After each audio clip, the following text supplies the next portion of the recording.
Bom, pessoal, então, como eu falei, hoje é uma aula dedicada à análise de dados espaciais e eu dividi essa aula em duas partes.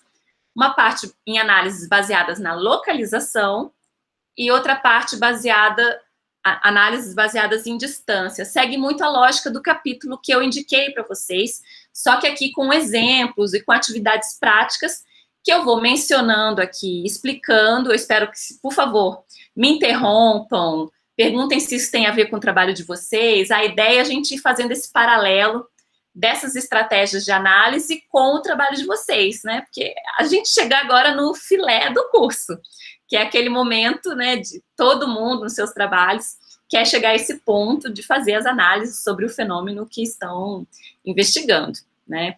Então, a análise, eu falei já, é o filé, é um ponto crucial do SIG, né, que são essas transformações, essas manipulações e métodos que a gente pode aplicar a dados para adicionar valor a esses dados, né, transformar esses dados em informação útil para a gente. É claro que essa aula é muito introdutória, né, e vocês vão aprimorar essas técnicas de análise espacial nos próximos cursos e ao longo da experiência de vocês, né. E vou começar, como eu falei, com essas análises baseadas em localização. E o que eu quero dizer com isso, análises baseadas na localização?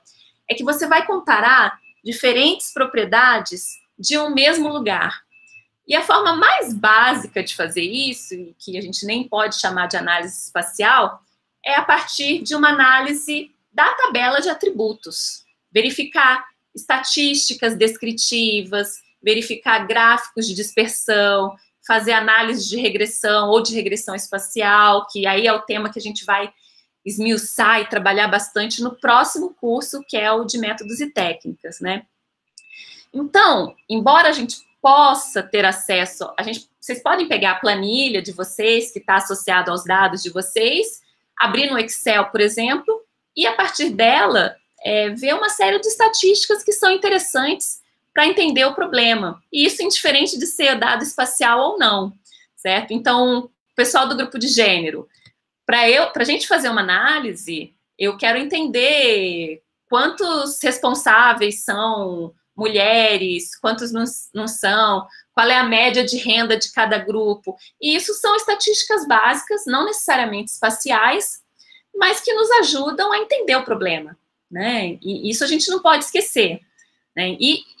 Assim como o Excel e outras planilhas, no QGIS você tem algumas ferramentas para fazer algumas análises básicas de estatística, tá? Então, eu deixo no tutorial de vocês e aqui nos slides alguns caminhos, né? Aqui, por exemplo, no tutorial de vocês vão baixar os dados de empreendimento residenciais, né? Desde 85 até 2013, e verificar algumas estatísticas básicas sobre, por exemplo, o preço do metro quadrado, né? Então, qual é aqui? Opa, não está aparecendo o meu. Não está aparecendo. Apareceu. Quantos empreendimentos a gente tem, que é uma contagem, né? Qual é o valor mínimo desse metro quadrado? Qual é o valor máximo desse metro quadrado? Qual é o valor médio? Qual é o valor mediano? Qual é o desvio padrão? Tudo isso é importante para a gente entender o problema. Então, ter essa primeira aproximação, né, sobre variáveis que são chaves no trabalho de vocês, ajuda bastante para a gente discutir, né? No caso da Covid, né? Qual foi o total de casos? Qual foi a média em cada período? Tudo isso ajuda a gente a fazer as leituras que o pessoal do grupo da Covid vai apresentar para a gente no trabalho. Também ajuda muito a gente a fazer estatísticas por categorias, né? Por exemplo, quantos empreendimentos residenciais por distrito, qual é a média de preço desses empreendimentos em cada distrito, que aí eu consigo ver a diferença, como é que está esse mercado nos vários distritos do município de São Paulo, né? Como é que está, no caso de vocês, vai ser mais, no caso do grupo de gênero, estou pensando aqui, vai ser mais difícil, tipo, ter a renda média por gênero do responsável. Mas vocês podem fazer isso no Sidra, por exemplo, esse cruzamento, para vocês terem essa visão geral do município como um todo para ajudar a gente, informar a gente no debate. Então, tenham isso em mente, né? A mesma coisa os gráficos de dispersão, que eu já recomendei para alguns grupos, né?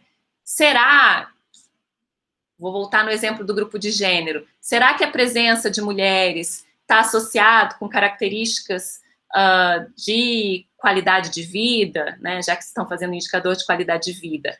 Eu posso ver isso através de gráficos de dispersão. Então, não poupem, o pessoal também que está com as células, será que a baixa declividade tem a ver com a questão da renda? Então, não poupem essas explorações de relações entre variáveis que estão na mesma localização, certo? Por isso que eu falei análises baseadas na localização, né? Quais são as características de cada localização e quais são as relações entre as variáveis de cada uma das localizações. Bom, e dá para fazer gráfico de dispersão dentro do QGIS, mas vocês podem fazer em qualquer planilha, né? Fiquem muito à vontade. Aqui o exemplo era até um exemplo bobinho que vocês fazem, a questão se a renda de 2000 é muito relacionada à renda de 2010, o que geralmente é, né? Mas a gente vê alguns outliers, a gente vê alguns casos discrepantes. Os casos discrepantes daquilo que a gente entende como sendo, né, claro, daquilo que é a nossa hipótese, sempre são interessantes de ser analisados também, né? E análise de regressão, que é quando a gente quantifica, né, a gente operacionaliza a relação entre duas ou mais variáveis, por exemplo, a relação entre criminalidade com renda e com investimentos em segurança, a relação entre longevidade com escolaridade e renda. Essas análises de regressão são super interessantes. Para além de ver o gráfico de dispersão, que a gente já vê uma relação entre variáveis, a gente pode quantificar, testar se essas relações têm uma significância estatística.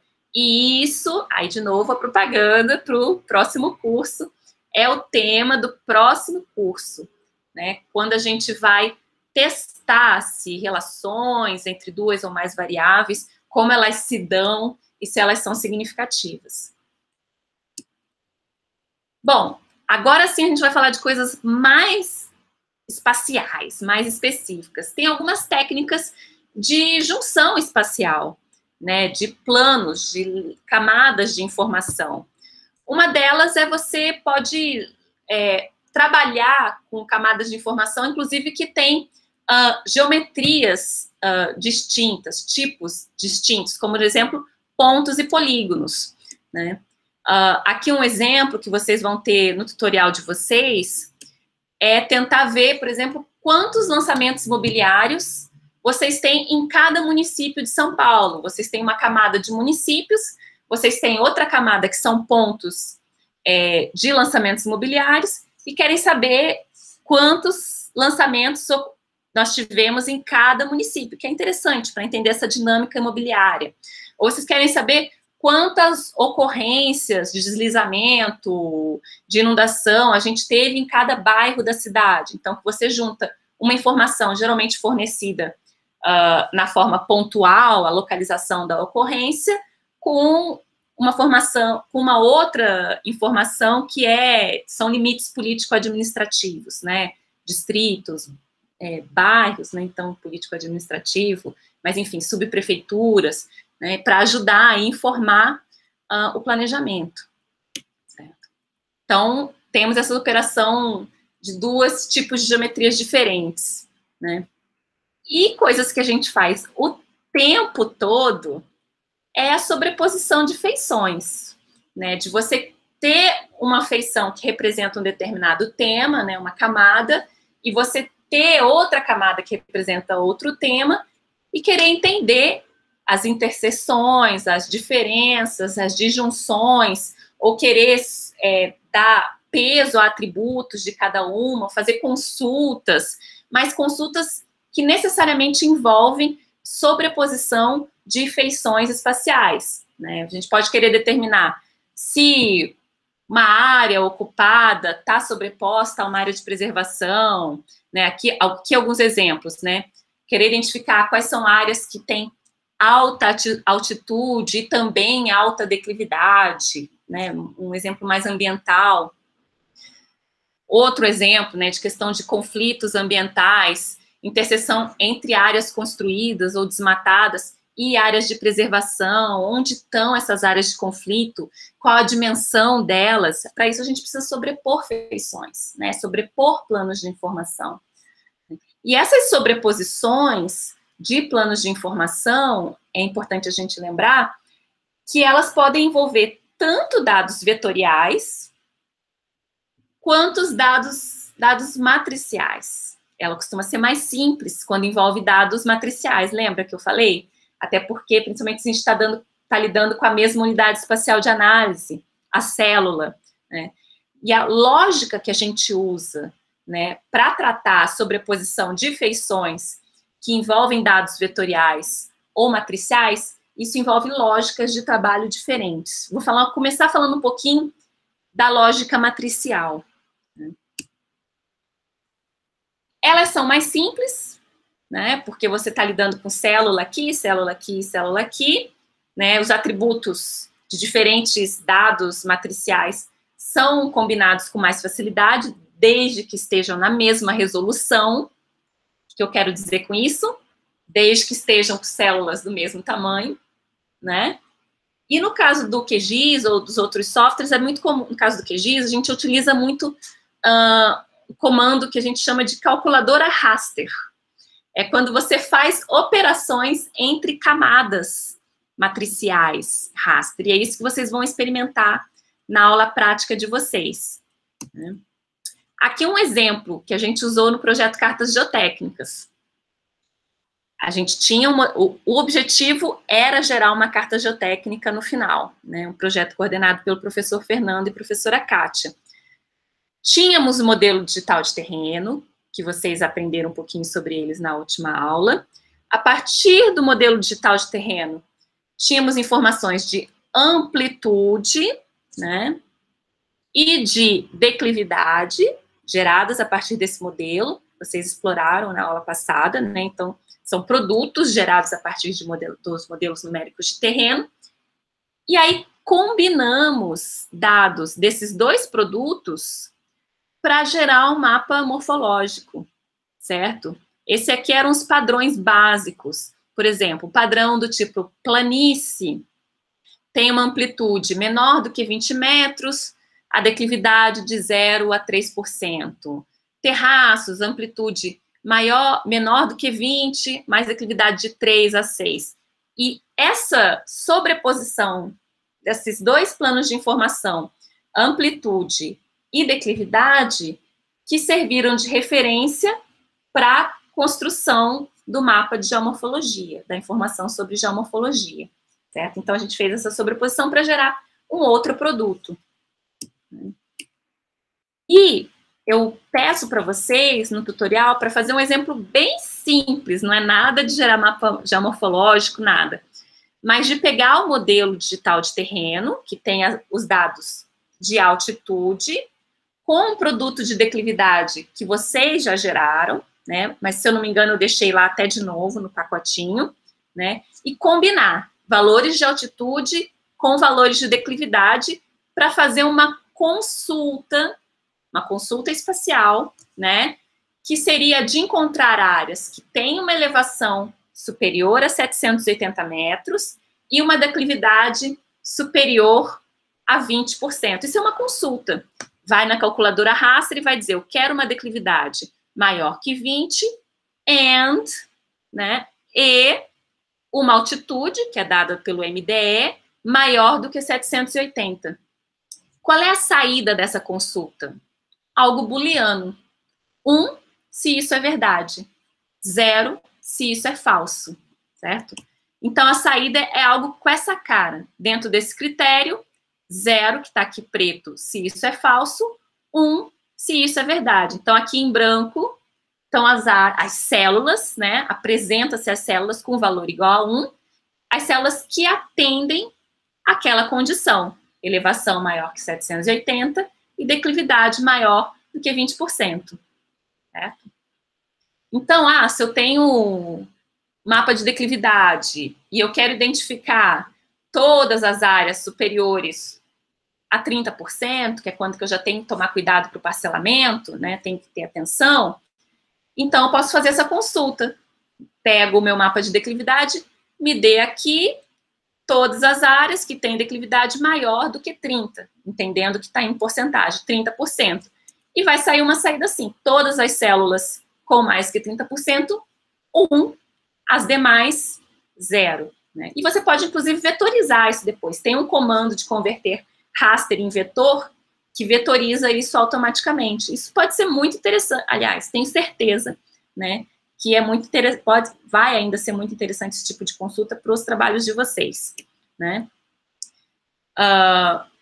Outra coisa que a gente pode querer é fazer uma operação de reclassificação.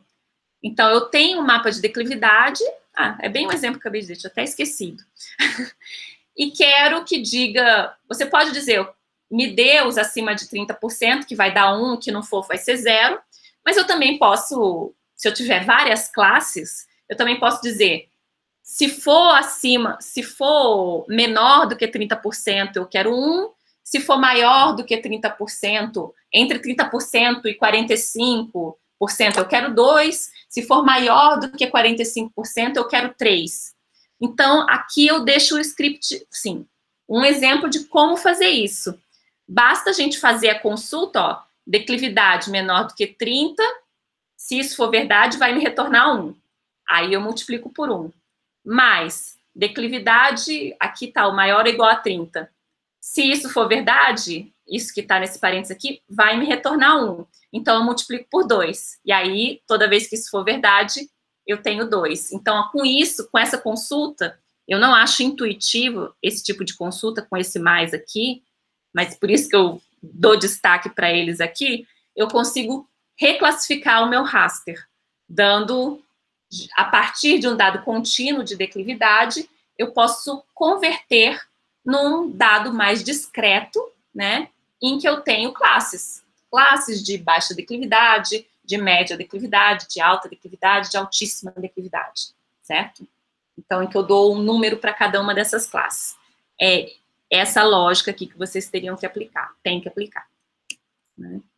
E aqui, claro, fica esse mapa feio, 1, 2 e 3, mas a gente sempre pode mudar as cores e é interessante, né, que vocês mudem os estilos desses resultados binários, branco e preto, que vocês têm aqui. Aqui eu dou um exemplo de como botar verde na classe 1, menor que 30%, e amarelo na classe 2, maior que 30%. Tudo bem até aqui, pessoal? Eu acho que não tem nenhum trabalho ainda que está lidando com dados raster. Será que tem? Que pena, né? Sim. Tem o pessoal que está trabalhando a partir do projeto da Macrometrópole, acho que ali teria espaço para explorar dados raster, que a partir desses dados, claro, iriam alimentar a grade celular que vai ser usada para as análises. Ali eu vejo mais espaço do que... tem, né? O grupo da COVID, a partir de dados pontuais, está gerando um dado raster, que é a densidade de casos de COVID. Ali é um dado raster. Vamos lá. Agora vamos falar falei um pouquinho de dados matriciais, quero que vocês experimentem, né, trabalhar e fazer consultas a partir de dados matriciais com esses exemplos que eu passei. E tem os dados vetoriais, né, que aí é uma lógica um pouco diferente para realizar, né, operações, né, sobreposição de feições, e uma série de operações geográficas que a gente pode realizar com dados vetoriais. Operação de agregação, de soma, interseção, diferença, a gente pode atribuir dado por localização, a gente pode criar buffers. Então, aqui é toda uma gama de operações geográficas. Aqui é a primeira delas, é a operação de agregação. Muitas vezes a gente tem feições, né, aqui exemplo de polígonos, que tem algum atributo em comum, aqui exemplificando a cor, e que, em função desse atributo, a gente gostaria de agregar ou de dissolver as feições. Por exemplo, digamos que eu tenha vários polígonos, alguns deles estejam relacionados a tipos de uso muito semelhantes, tipos de uso residenciais com suas variações, tipos de áreas protegidas com suas variações, e eu quero simplificar esse mapa, deixando apenas residencial ou área protegida. Eu poderia fazer uma agregação baseada em um atributo que fosse residencial ou área protegida. Então, aqui é um exemplo de que eu tenho um atributo, digamos, que é a cor, e eu posso dissolver essas feições baseados em um atributo em comum que eles têm, aqui no caso a cor. Para vocês eu deixei um exemplo, que é a malha censitária do ABC, tem uma informação de bairros. Então, no ABC tem uma coluna, lá nos dados censitários, que diz a qual bairro que o setor pertence, o setor censitário. Então, a partir dos setores censitários, usando o código do bairro, vocês podem gerar um mapa de bairros, certo? Do ABC, a partir do código de bairros, né, dos setores censitários, que é bem interessante. Já não tem para São Paulo, tá? Em São Paulo só tem informação de distrito, não tem informação de bairros no setor censitário, nessa coluna, não tem, né? Muito cuidado na hora de fazer esse dissolve. A primeira vez que eu fiz esse dissolve, eu fiz pelo nome dos bairros. Só que eu esqueci que tem bairros que têm o mesmo nome, né? Centro, por exemplo. Então, deu um dissolve, mesmo estando em locais diferentes, considerava que era uma mesma feição, embora não contígua, né, com partes distintas, chamada centro. Então, por isso é importante usar um código único, no caso, o código do bairro, né, e não o nome do bairro. Tudo bem até aqui? Então, uma primeira operação geográfica bastante útil é essa agregação, dissolve. A gente costumava usar muito, agora não, porque já estão liberando a geometria das áreas de ponderação do censo. Mas antes eles não liberavam. Eles liberavam uma tabela que dizia a área de ponderação 1, fazia assim, né?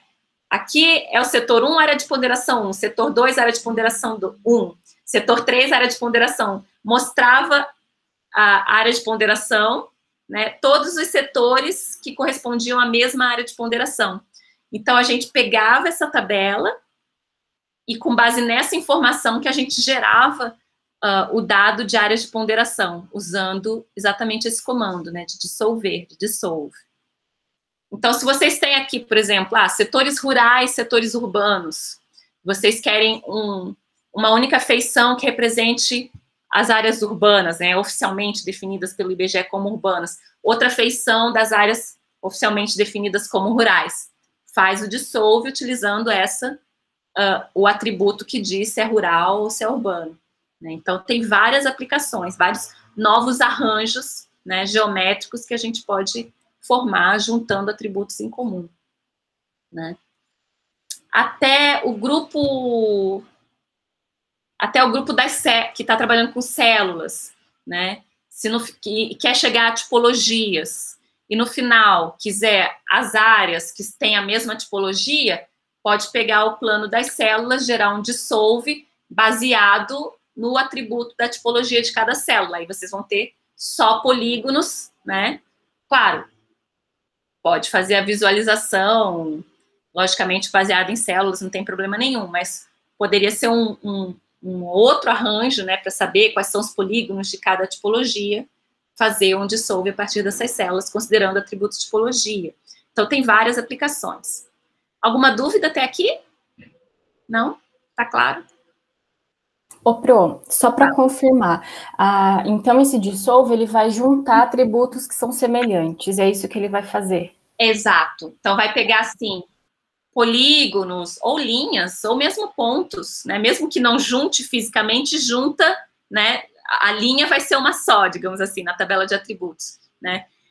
Ele vai juntar, no caso, polígonos que tem o mesmo atributo. Claro, você vai ser, eu quero juntar, eu quero dissolver baseado nessa coluna, baseado nesse atributo. E aí dissolve, certo? Gera uma nova layer ali do lado esquerdo? Gera um novo Tá, dado, né? beleza. E, inclusive, em alguns casos, pergunta assim, ok, eu entendi o que fazer do ponto de vista da geometria, eu quero juntar, mas o que eu faço do ponto de vista dos atributos, né? Aí você tem que especificar se você quer somar o valor dos atributos, se você quer pegar o valor maior, sabe? Então, tem essas decisões, né? O que faz do ponto de vista dos atributos, né? Da geometria ficou claro. Mas, Flávia, Oi. Aí na tabela vai criar novas colunas na tabela de atributos. E aí, por exemplo, vai gerar um outro GeoPackage, um outro shapefile aqui, né?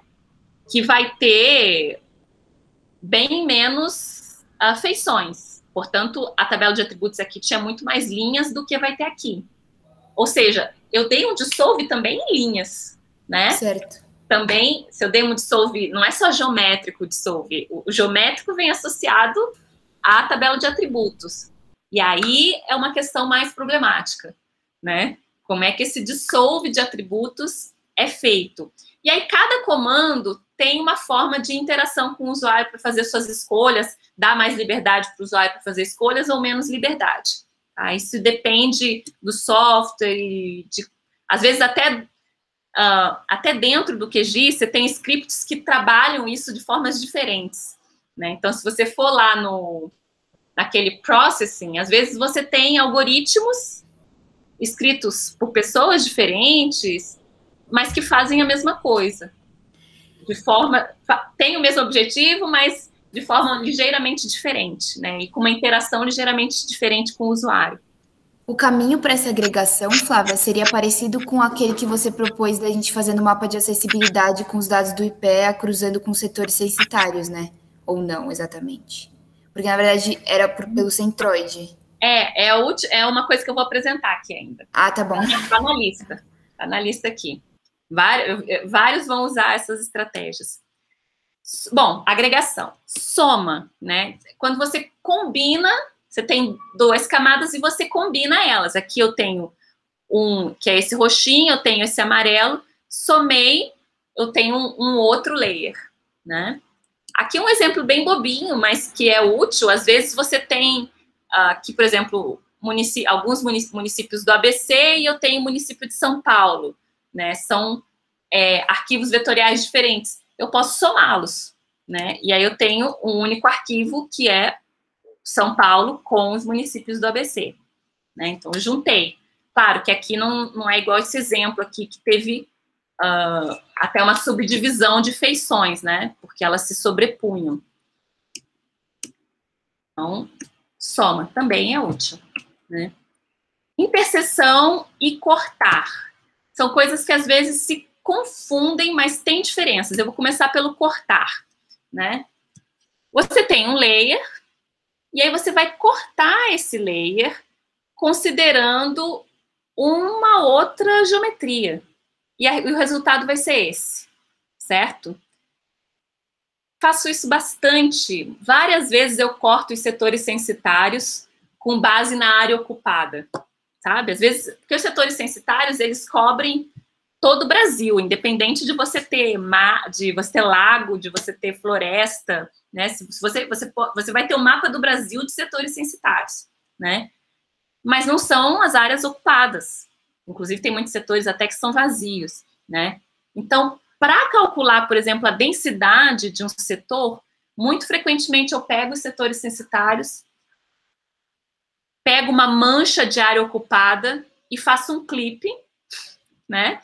Recorto, faço um cortar, para ter um final que são os setores censitários recortados pela área ocupada, e aí eu calculo a área do setor censitário. Ou seja, eu não estou calculando mais a área do setor censitário, eu estou calculando a área ocupada do setor censitário, e aí eu calculo densidade. Então, aí eu estou falando da densidade populacional ou de domicílios das áreas ocupadas. Porque às vezes a gente tem um setor assim, super grande que mascara as reais densidades, né? Então aqui eu jogo fora, tô dizendo, não estou analisando isso que não tem gente. Estou analisando só o que tem gente, e aqui eu consigo ver que essa área central é mais densa, que essa área periférica é menos densa, e assim por diante. Então, é algo comum também, a gente... Bom, vocês até já fizeram recorte de arquivo de dado matricial, né? Ali foi um clipe também, né? Mas aqui a gente pode fazer isso com dado vetorial. E aqui um exemplo. Pode falar, alguém... Pro, qual que é a diferença de eu recortar com base nessa ferramenta de geoprocessamento e de, por exemplo, eu subo uma layer, seleciono o que eu quero e extraio a feição? Pode ser também. É a mesma coisa, então? Então beleza, porque eu pensei que tivesse alguma diferença, tipo... Em alguns casos, tipo, esse caso aqui em particular, você consegue fazer isso. Porque você tem pontos, aí você pode fazer uma consulta espacial, né? Consulta espacial que a gente viu lá no início, né? Me diga quais pontos têm interseção, né? Ou estão contidos nessa área do ABC. E aí você vai selecionar só os pontos do ABC. Aí dá para fazer uma consulta espacial, dá para fazer uma consulta, igual você falou. Agora, em alguns casos, e é esse caso que eu estava dando do setor censitário, você vai usar para recortar mesmo, não é uma seleção de setores censitários. Eu estou mudando a geometria do setor censitário, eu estou passando a tesoura ali, mudando a geometria. Aí é outra coisa, né? Aí não dá para fazer pela seleção, que nem você sugeriu. Nesse exemplo aqui que eu dei de exemplo, dá para fazer pela seleção, igual você sugeriu. Num exemplo que você vai mudar a geometria que está sendo recortada, né, que está sendo selecionada, você não quer simplesmente selecionar os setores censitários que têm interseção com áreas ocupadas. Você quer pegar a área ocupada do setor censitário, né? Aí você está mudando. Aí é bem diferente. Entra a questão do objetivo. O que você vai fazer depende... O que você quer mostrar depende da ferramenta, beleza. Lembra a primeira aula que eu falei que sistema de informação geográfica é um sistema e precisa de pessoas que sabem usar qual ferramenta e qual estratégia na hora certa, né? Então, é isso. Né? E isso se ganha com experiência. Né? Então, é vocês trabalhando, vocês fazendo, a experiência que vocês vão começar a adquirir no trabalho da disciplina, mas que vão continuar nos próximos trabalhos, das próximas disciplinas, planejamento territorial, e na vida profissional de vocês, nos estágios e depois já formadas, né? Formados e formadas. Bom, interseção, aí você vai me dizer, mas interseção e recortar não é a mesma coisa? Porque é a mesma lógica, eu posso pegar algo aqui, usar uma feição, né? Se eu tirar a interseção, né? Entre essas duas feições aqui, eu tenho um output, né? Eu tenho uma saída que vai ser geometricamente falando igual, certo? Por isso eu peço para vocês pegarem os dados dos empreendimentos imobiliários e recortarem usando o ABC, usarem as duas técnicas, o recortar e a interseção. Qual vai ser a diferença? Aqui eu estou só usando o ABC como uma máscara para recortar esses pontos. Só isso. Quando eu olho os atributos dos pontos, continuam sendo os atributos dos pontos. Certo? Na interseção, eu vou trazer as características do meu dado do ABC para esses pontos. Então, eu estou, de fato, fazendo uma interseção dos pontos. E o resultado junta as características dos dois planos de informação, onde eles têm localização comum. Tá claro? Então, o que eu vou pedir no exercício de vocês é que vocês façam a mesma coisa utilizando os dois comandos diferentes e olhem a tabela de atributos do dado resultante, que vocês vão entender a diferença. Um é um mero recorte, o outro é uma interseção, né? Em que a gente não tem aqui exatamente uma grande hierarquia, né? Você está juntando as coisas, fazendo uma interseção. Ok? Até aqui? A diferença é o oposto da interseção, né? Muitas vezes eu tenho as áreas não ocupadas e eu posso pegar aqui os meus setores censitários, pegar as áreas não ocupadas, vou botar as áreas ocupadas, tem aqui meus setores censitários, pego a área ocupada e vou ficar o que aqui sobrando? As áreas não ocupadas. Então, é o contrário, né? É o oposto da interseção. Vai criar um novo layer a partir de uma máscara e que vai eliminar a área coberta por essa máscara, né? E vai manter os atributos do layer original, né? Esse aqui é o que eu não quero, essa área de diferença. Então, vou pedir para vocês fazerem a mesma coisa, pegar os empreendimentos imobiliários e falarem, eu quero todos os empreendimentos menos os do ABC, né? Aí vocês vão fazer a diferença, vão ficar com todos os empreendimentos menos os empreendimentos do ABC. Contrário do outro, vocês queriam todos os empreendimentos do ABC, né? Aqui vocês querem todos menos os do ABC. Atribuir dados por localização é a pergunta que a Mariana estava me fazendo, né? Aqui um exemplo. Eu quero saber o preço médio dos lançamentos imobiliários por município. E olha, isso aqui é até mais complexo do que eu estou pedindo para vocês, porque vocês têm uma informação de pontos com os lançamentos imobiliários e que tem a informação, o preço, né, do metro quadrado de cada lançamento imobiliário. Depois vocês têm os municípios e vocês querem pegar essas informações dos pontos e atribuir ao layer de municípios. Extrair uma informação que está nos pontos, gerar uma estatística dela, ou seja, a média do metro quadrado dos lançamentos imobiliários representados por pontos em cada município, né?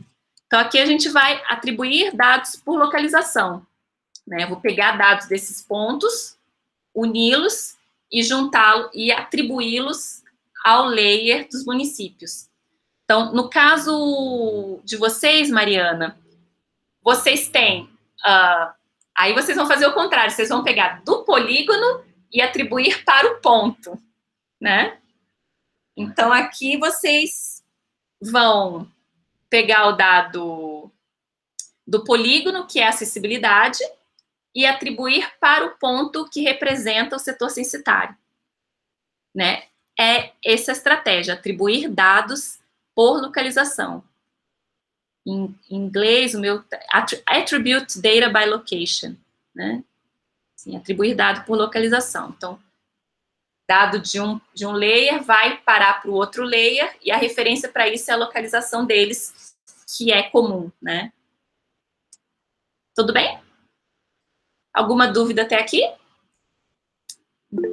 Opa, pode falar, Fernanda.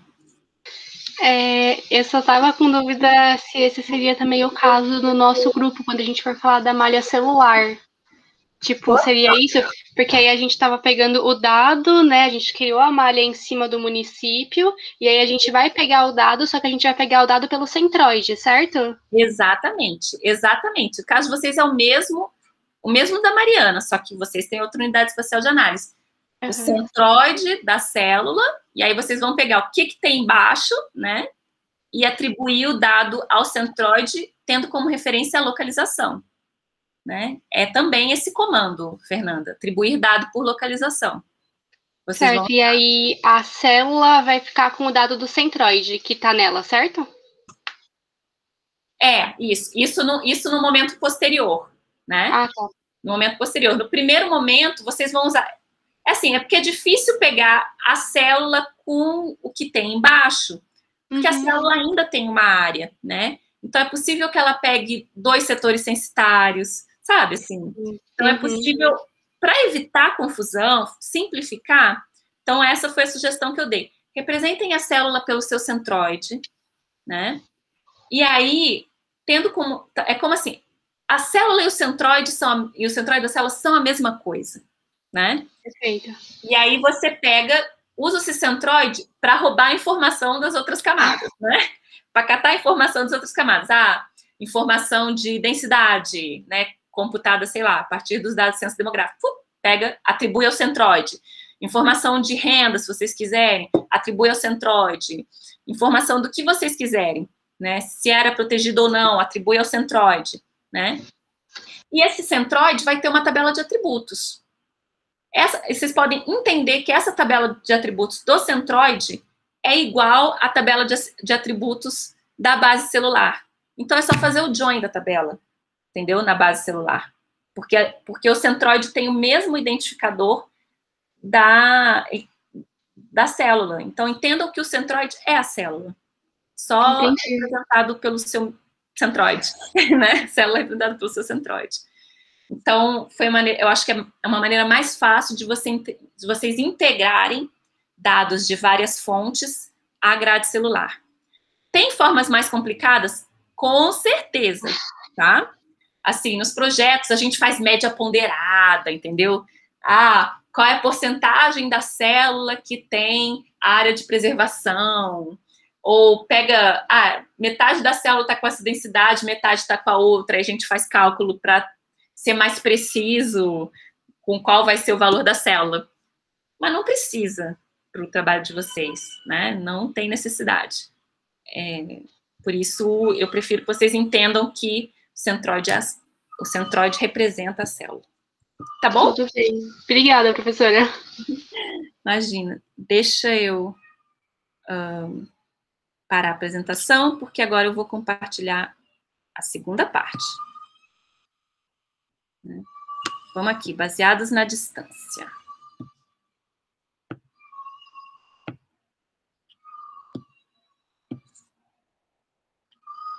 Estão vendo? Tudo bem? Ok. Então, vamos lá. Estão escutando chorinho também? Eu também. Então, análise de dados baseadas na distância. Agora tem coisa bem interessante aqui, gente. Vamos terminar, claro, com o mapa de calor, né? Que o grupo de Covid já está fazendo, mas que é muito legal trabalhar com mapa de calor. Né? Quem não gosta? Bom, análises baseadas na distância envolve a capacidade de calcular e de manipular distâncias.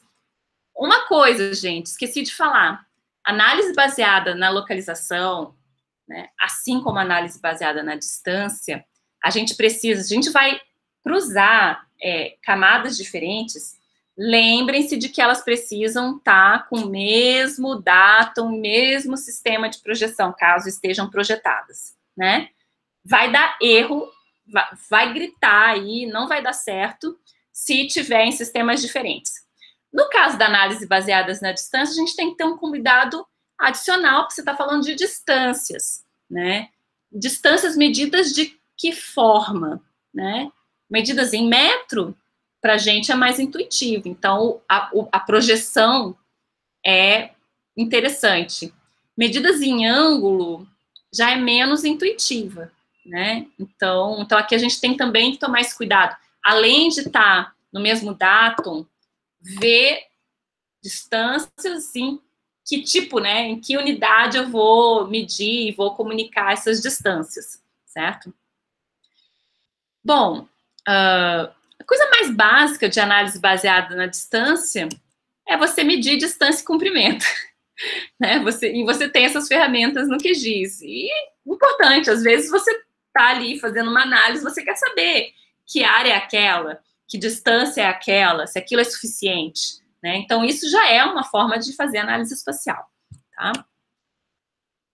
Outro recurso que é bastante comum e bastante utilizado é a geração de faixas de distância, os buffers, né? Eu falo bastante os termos em inglês, gente, buffers, porque eles são um pouco padrão na literatura, tá? Então, assim, como fazer buffer no ArcGIS, no ArcGIS,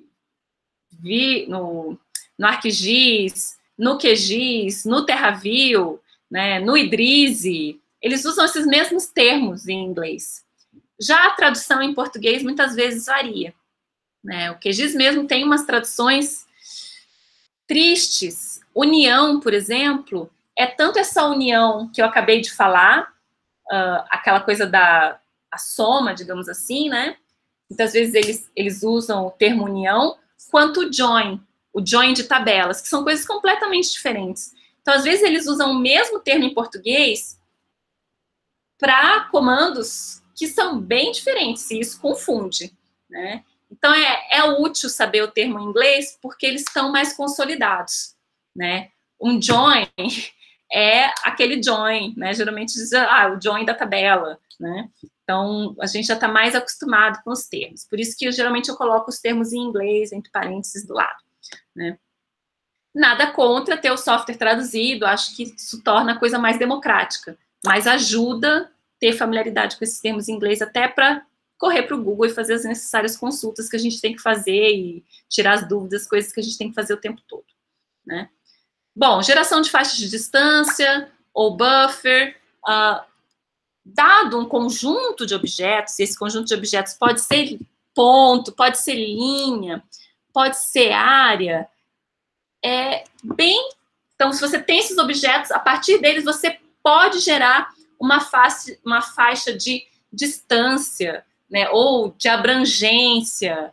Isso é possível tanto fazer em dados matriciais quanto em dados vetoriais, mas devo dizer que é bem mais comum a gente fazer em dados vetoriais. Aqui, por exemplo, eu tenho linhas, digamos, seja uma rua aqui, e quero fazer uma faixa de distância ao longo dessa rua, né? Eu tenho um polígono, eu tenho um aeroporto e quero ver uma área de amortecimento ao redor dessa pista do aeroporto, ou ao redor de uma área de preservação, né? Eu tenho um curso d'água e quero ver a faixa de 30 metros ao longo do curso d'água. Então, a partir da linha, eu tenho o buffer da linha, que já não vai ser mais uma linha, é uma área, né? Eu tenho uma escola e quero ver o que está num raio de 2 quilômetros dessa escola. Então, eu tenho essa escola aqui, eu delimito esse raio de 2 quilômetros e, claro, esse buffer, essa faixa de distância, agora já não é mais um ponto, já é um polígono, né? Então, é isso que é o buffer. Tá claro? Né? A gente usa muito para fazer faixa de distância ao longo de curso d'água, né? É bem comum para fazer análise, quando a gente faz, por exemplo, o diagnóstico dos assentamentos precários, sempre, primeira coisa, né, fazer a faixa, pegar os gravames ambientais, aí a primeira coisa é pegar os cursos d'água e fazer faixas de distância, aí a gente faz 15, 30, né, faixa de 15, faixa de 30. Outra coisa que a gente faz bastante quando analisa assentamentos precários, a gente quer ver a acessibilidade a vias carroçáveis. Se tem muitas áreas dentro desse assentamento precário que não tem acesso a vias carroçáveis, ou seja, não tem como chegar uma ambulância, né, um caminhão de lixo, enfim, um socorro. Então, a gente pega as vias carroçáveis e gera um buffer de 50 metros, que é considerado uma distância aceitável, né, das vias carroçáveis, e vê quais áreas desse assentamento precário que não tem essa cobertura de vias carroçáveis. Então, são áreas que têm problemas de acessibilidade, né? Então, tem várias aplicações. Então, é uma coisa simples, mas super útil para as análises que a gente tem que fazer no dia a dia, certo? Então, quero que vocês... É claro que você pode gerar um buffer aqui de 15 metros, 30 metros, 45 metros, né? Ver essas faixas de distância. Então, dá para fazer muita coisa com essa estratégia bem simples de análise, né? Nos ajuda. Aqui, então, no tutorial, ensina vocês a gerar a faixa de distância, e o exemplo é bem simples. Eu peço para vocês pegarem um empreendimento imobiliário, finjam que ele é um hospital, qualquer coisa, e gerem uma faixa de distância ao redor desse ponto que vocês selecionaram, né? É bastante simples. É possível você... deixa eu ver se aqui tem. Aqui não tem. Mas é possível você gerar buffers diferenciados.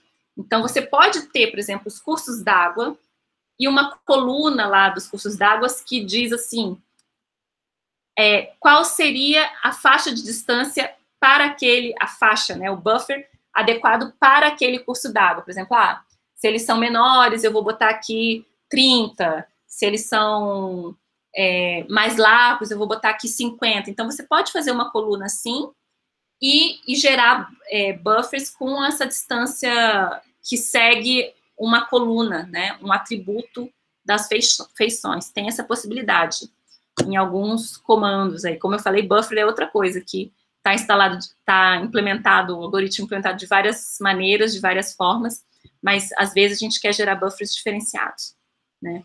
E você pode também, às vezes quando a gente gera buffers, por exemplo, para os cursos d'água, digamos uma faixa de 15 metros, você pode escolher dissolver esses buffers, ou seja, gera um polígono aqui para esse segmento e outro aqui para outro segmento, e eu dissolvo esses polígonos para que seja um polígono único, ou vai ficar separadinho os polígonos. Também tem essas opções. Aqui tô vendo aqui, ó, dissolve result. Você pode dissolver o resultado ou não. Podem testar isso com o dado de vocês. Peguem vários pontos, façam o buffer sem dissolver, depois façam o buffer dissolvendo, para vocês verem como dá a diferença, né? Beleza. Agora vamos lá. Estimativa de densidade kernel, né? Dados de pontos são muito legais, né? E tem essa precisão, mas às vezes quando a gente está diante de um dado de pontos, principalmente se eles são muito densos, às vezes é difícil a leitura desses dados de pontos, né? Aqui tem um exemplo, que eu tenho, um exemplo que eu dei até numa das primeiras aulas, tem o exemplo de homicídios dolosos, segundo local de ocorrência do crime. Tá, consigo ver mais ou menos que tem aqui mais, mas é uma outra leitura, a partir do momento que eu pego esses pontos e converto esses pontos para uma superfície de densidade, né? Ou uma densidade kernel, que a gente fala, né? O termo mais correto seria kernel, mas comumente conhecido como os mapas de calor, né? Eles facilitam bastante a leitura dessas densidades de ocorrências, né? E não por acaso o grupo que está trabalhando o COVID, mesmo não tendo o ponto de cada ocorrência, mas tendo as ocorrências condensadas por município, não por acaso eles estão usando o mapa de densidade kernel, né? Porque de fato é uma técnica adequada para o caso deles, né? Aqui alguns exemplos, ó, tem o mapa de pontos de focos de queimada, são tantos pontos que eu já não consigo fazer uma leitura adequada desses pontos de queimada, né?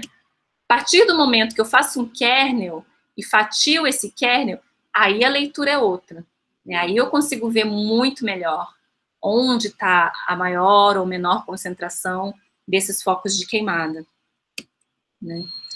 E é algo bem popular, né? Copa do Mundo, antiguinho esse exemplo, mas eu lembro que mostrava o mapa de calor da posição dos jogadores de futebol. Esse aqui era o mapa de calor da atuação do Neymar, né? Então, era como assim, é como medir a posição do Neymar a cada não sei quantos segundos, como se fosse um ponto, né? Pensa, o Neymar tá aqui de novo, depois tá aqui, depois tá aqui, depois tá aqui, depois tá aqui, né? Você mede essa posição e faz um mapa de calor da posição, e aí consegue ver com clareza, né, onde que ele atua mais, né, no campo.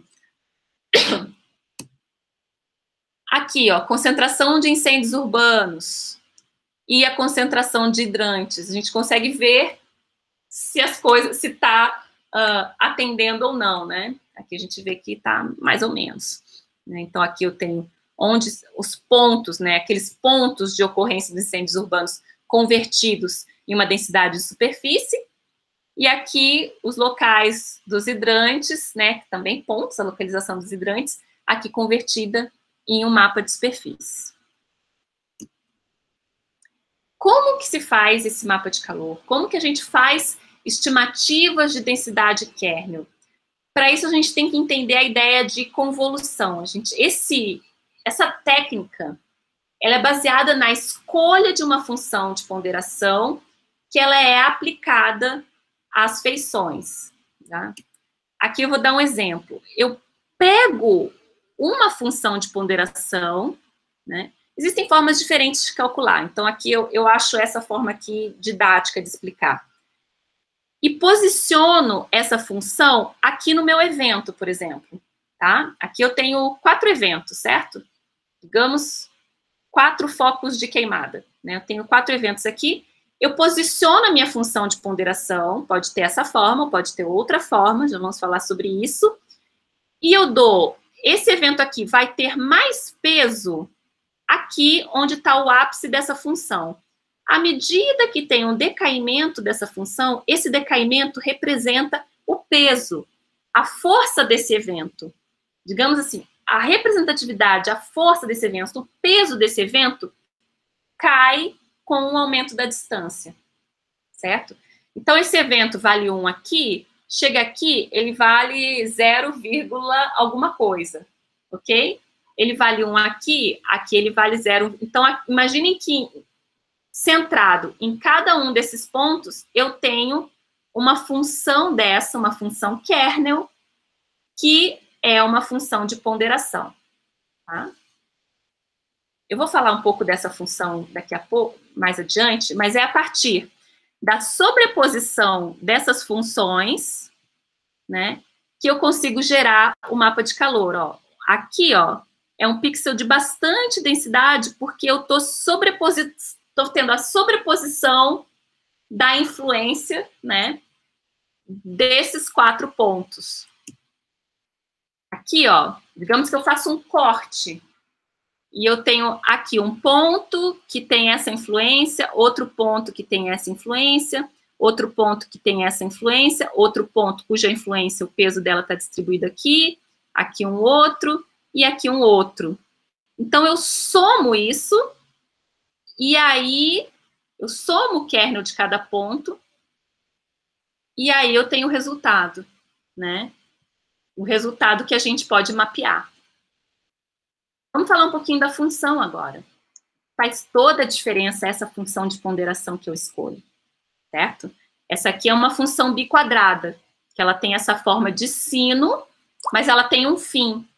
Chega a partir desse ponto aqui, eu estou dizendo que esse ponto aqui não tem mais influência nenhuma. Ele tem uma largura de banda até aqui, e nesse ponto da largura de banda, né, é o ponto em que assume já o peso 0, e para além dele já não tem nenhuma influência. Esse é o raio de influência, vai ter mais influência aqui, vai ter menos influência aqui. Mas esse é o raio de influência ou largura de banda, é o termo mais usado, né?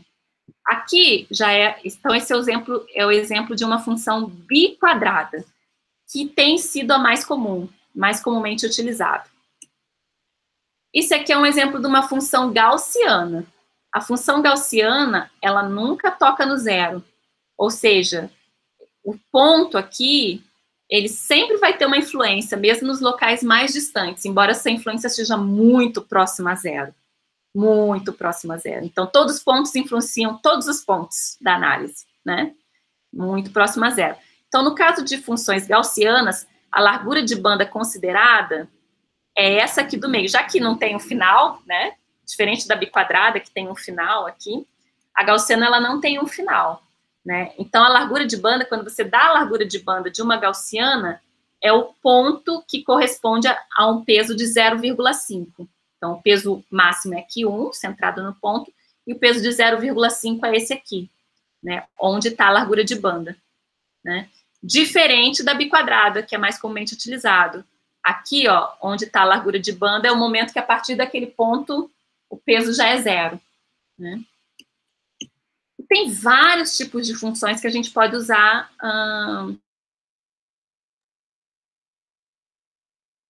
Que é esse exemplo aqui quadradinho, ó.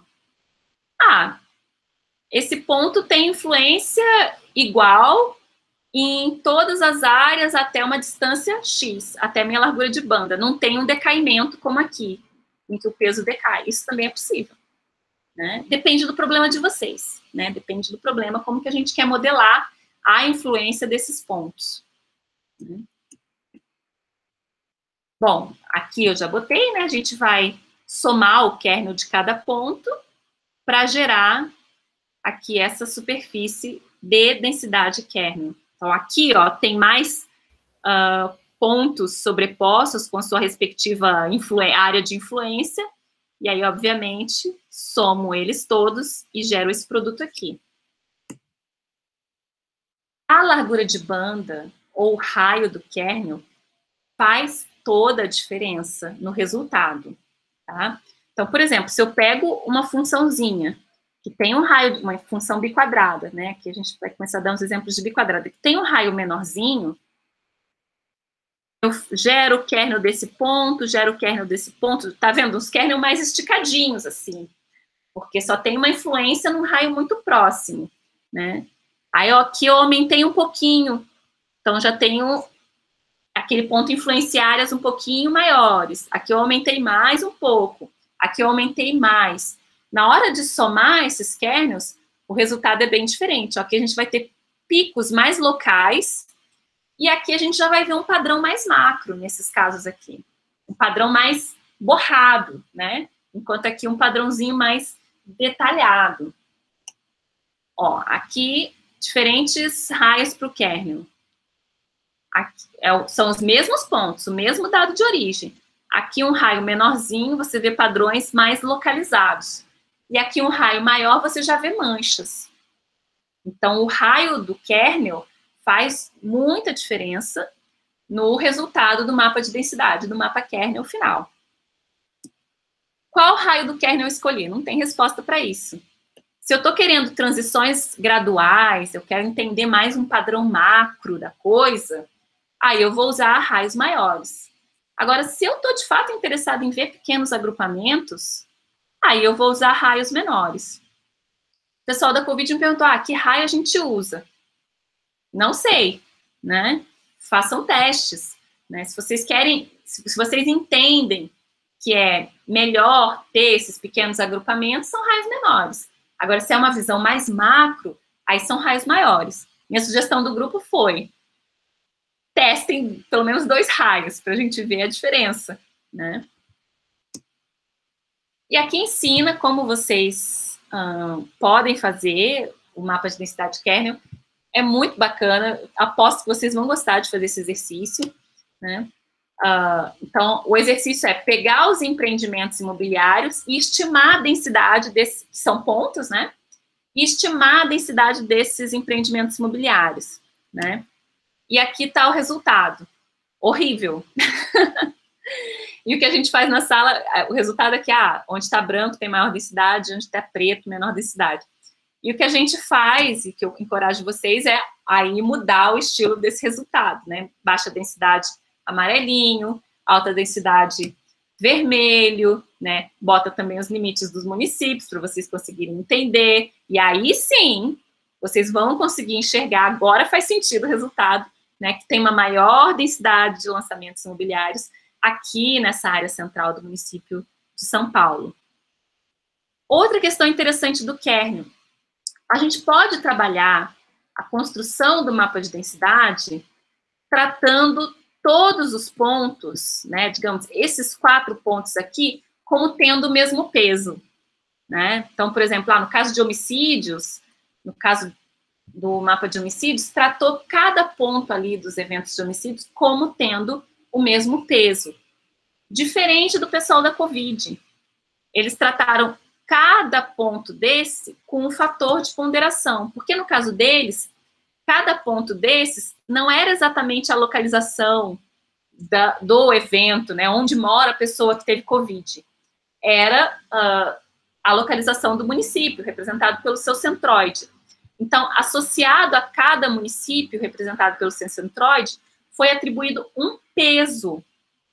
E o peso, então, assim, esses pontos não precisam ter o mesmo peso, não precisa ter todos peso 1, né? Eles podem ter pesos diferentes. Por exemplo, o total de casos de Covid, né? Então, no caso deles, os pontos são centroides de municípios e eles atribuem um peso, né, a esses pontos, que é o total de óbitos ou o total de casos de Covid, para, então, gerar os kernels. Ou seja, não é cada ponto desse aqui com o mesmo peso aqui no seu ápice. Digamos que esse ponto aqui tem um peso maior, então vai ser maior aqui. Esse aqui tem um peso menor, então vai ser menor. Então, a gente também pode ponderar, né, a relevância de cada ponto na hora de fazer a estimativa do kernel. Tá? Pro, aqui também é entre 0 e 1? o peso ou não necessariamente? Aqui nesse exemplo, eles botaram até... Aqui eles botaram a função de densidade, que é outra coisa.